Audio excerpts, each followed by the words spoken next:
Welcome to our weekly discussion of all things current in California politics. I'm Walt Gray, joined again this week by Rich Ehisen, editor-in-chief of Capital Weekly publication. Rich, good to have you here. We've had a name pop up on the Republican side, possibly running for governor, Richard Grenell, a former ambassador to Germany. He's now a special presidential envoy for President Trump.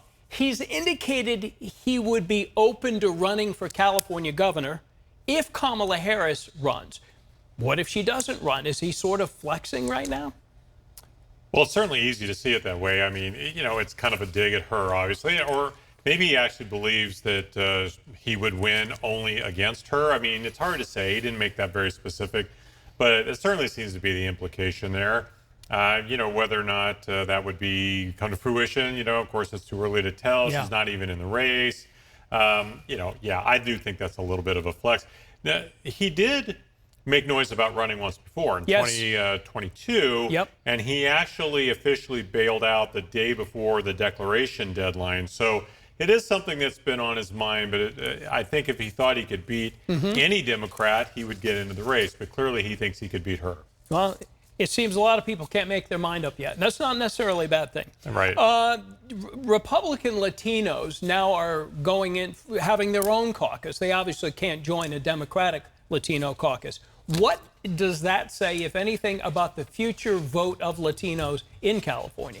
Yeah, this is really interesting. So the Legislative Latino Caucus has been around forever, and I don't know that it was necessarily in their bylaws that they couldn't have Republican members, but that's always been the way it's been. And so now, of course, there's been an influx of new, a lot of Latina members, particularly in the Senate, who've come from the Central Valley, and since they can't play in the one caucus, they've essentially started their own. I think what it really indicates is there is a growing divide in the Latino community between certainly a lot more growth on the Republican side of that aisle.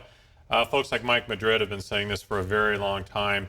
It's a mistake to think of all Latinos as a monolith. A lot of people say that's what the Dems have been doing. So it'll be very interesting to see how this moves forward. Yeah, it's been a real big shift in Latino voting and expressing feelings about politics in the last year or two. Yeah, so and especially among younger voters, too. That has been really interesting. So the federal government removing DEI initiatives almost everywhere. How are California schools going to play this?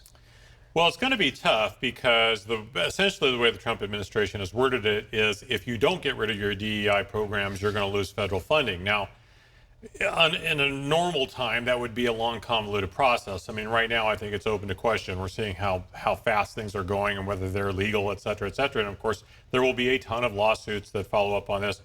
It could be very significant, though. Now, thing to remember, every state gets a different amount of federal funding from the Department of Education, which presuming it stays. States like Alabama get as much as close to 20% of their budget from DOE, whereas I think California gets somewhere around 8 to 10%. So none of them are insignificant, though. That's a big chunk of change regardless. Yeah, all good points. Maybe next week we can talk about all the federal people who've been fired who are now being offered their jobs back. That'll be that's low-hanging fruit, I think, for now. Certainly in the nuclear world, right? Yeah, absolutely. Rich, thank you. Always good to see you. You can always reach out to Rich if you choose. Rich.Eisen at capitalweekly.net.